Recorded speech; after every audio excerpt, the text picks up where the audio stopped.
Olá a todos, eu me chamo Alexandre Camargo, vou ser o professor que vai estar conduzindo vocês, juntamente com a professora Camila de Mário, na disciplina Estado, Relações Estado e Sociedade no Brasil, Olhares e Perspectivas. A proposta do curso é oferecer a vocês um panorama sobre os processos, né, de longa duração na construção do Estado brasileiro e das dinâmicas que caracterizam a sociedade no Brasil de hoje. Para isso, nós vamos recorrer a dois recortes distintos e complementares. O primeiro é um recorte propriamente histórico, de processos de análise de processos de longa duração,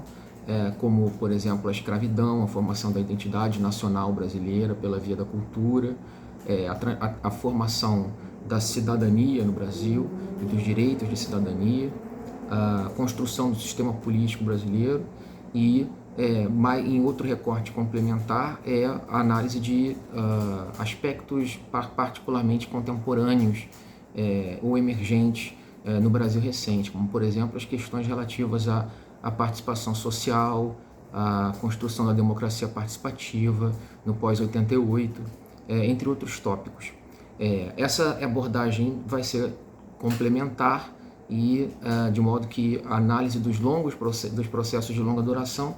ajudam a compreender, né, os determinantes pelos quais as determinações que conformam instituições ou dinâmicas atuais e que, digamos, se tornam desafios ao aumento da ampliação da democracia no Brasil, a construção de uma sociedade mais justa e igualitária, né? Ou aquela que nós gostaríamos de ser. Então, nós no curso começamos com a análise do legado da escravidão, que é multifacetado, né? É diverso, tem o seu aspecto mais evidente na desigualdade racial, mas existem outros um pouco menos óbvios, como por exemplo a depreciação do trabalho e como o trabalho no Brasil não se constitui um valor social propriamente, historicamente. Outros aspectos podem ser encontrados na prevalência do privado e da ordem privada sobre o público, sobre o espaço público, especialmente porque os senhores e o poder senhorial dos senhores de escravos, o poder senhorial se constitui em prerrogativa exclusiva que impedia o Estado de se constituir em um árbitro, um regulador dessas relações domésticas e patrimoniais, e ao mesmo tempo o Estado esse formado por políticos parlamentares no legislativo e no executivo, detentores de escravos e que assim utilizavam o público na defesa dos seus interesses privados. Nós vemos já na aula seguinte, que é uma aula devotada à discussão da cidadania, dos direitos de cidadania e do trabalho no Brasil, o lugar do mundo do trabalho, a construção do mundo do trabalho no Brasil, nós vemos como essa prevalência do privatismo no Brasil se reflete no tipo de relação dos cidadãos com o Estado, né? Na configuração do patrimonialismo, particularmente no conceito que nós vamos discutir e ler, de estadania, cunhado pelo cientista político José Murilo de Carvalho, segundo o qual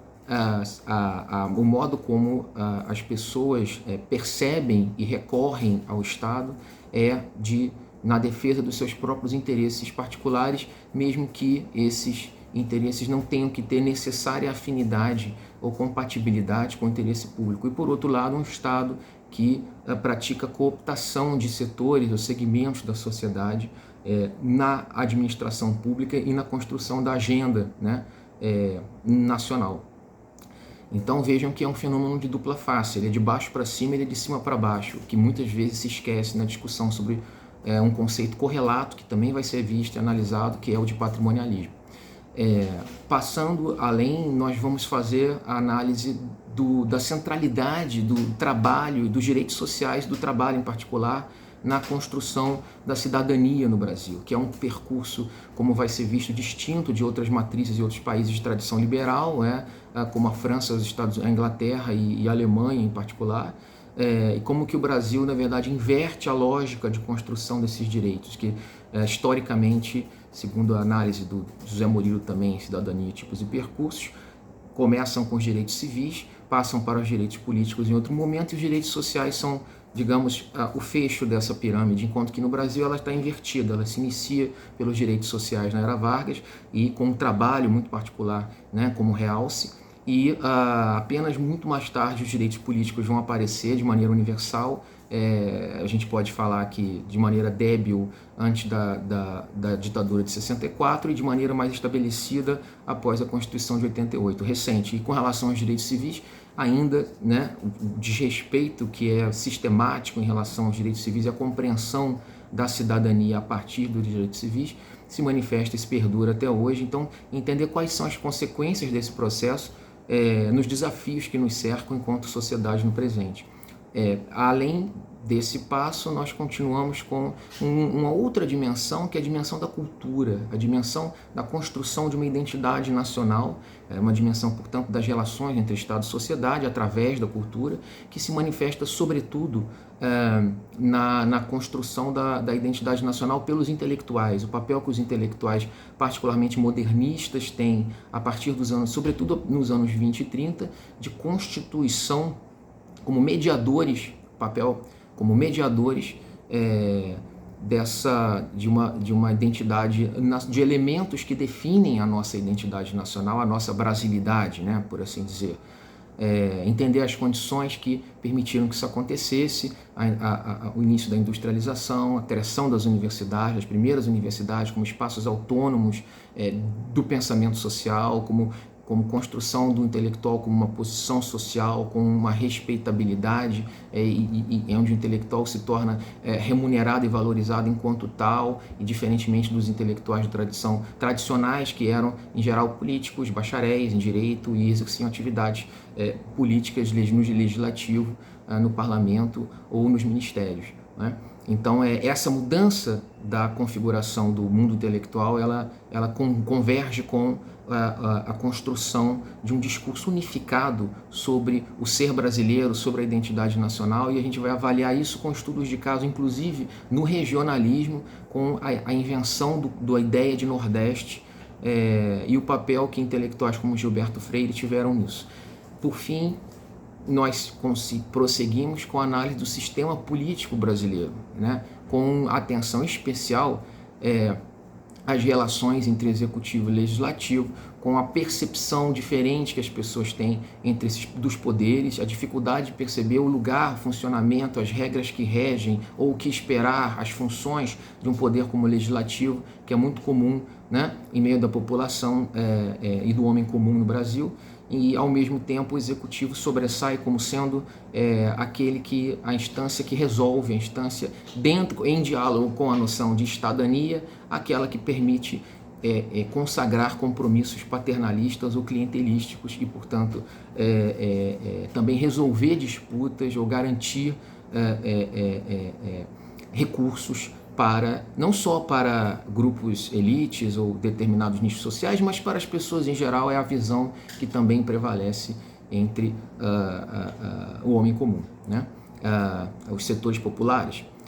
Então, perceber como é que se dá essa relação, como é que essa relação ela é percebida socialmente entre os poderes, mas também entender que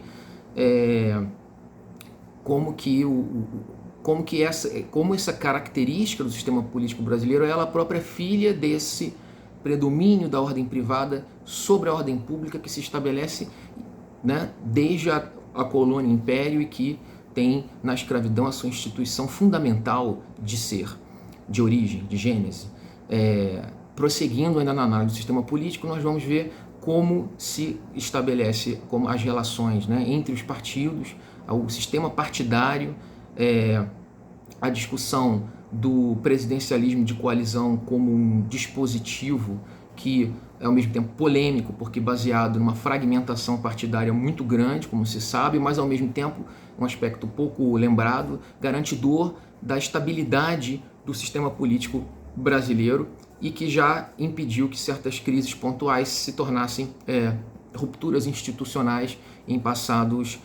recentes, após a Constituição de 88. Agora, a discussão aí é perceber que, segundo autores que vão ser analisados nessa aula, como que essa passagem, se esse modelo de presidencialismo de coalizão se esgotou ou não a partir das forças que se coligaram e os acontecimentos que levaram ao impeachment da presidente Dilma. Então, essa discussão está em aberto, ela é controversa e nós vamos fazê-la aqui com vocês. Fechando o nosso curso, nós temos a quinta aula, que é uma aula voltada para a elaboração do trabalho de conclusão da disciplina e que também traz uma discussão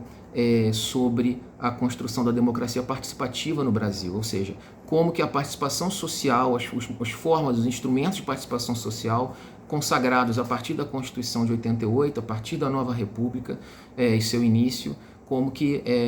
elas permitem a extensão vão se constituindo como um modelo de gestão das políticas públicas, um modelo de gerir, de elaborar, de fazer, de monitorar, de avaliar também a sua eficiência, a sua eficácia, que é a das políticas públicas, e como na realidade a democracia participativa tem colidido, especialmente a partir dos anos 90 e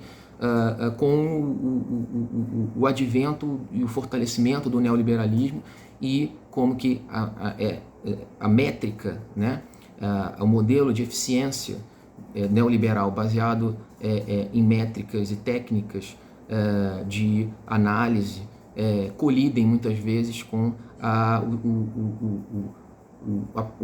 participação social e o interesse coletivo que pode existir através dela. É isso. Nós damos, em nome também da professora Camila de Mário, duas boas-vindas a vocês. Nos estamos totalmente à disposição para qualquer esclarecimento e desejo a vocês uma excelente disciplina e um ótimo início de especialização.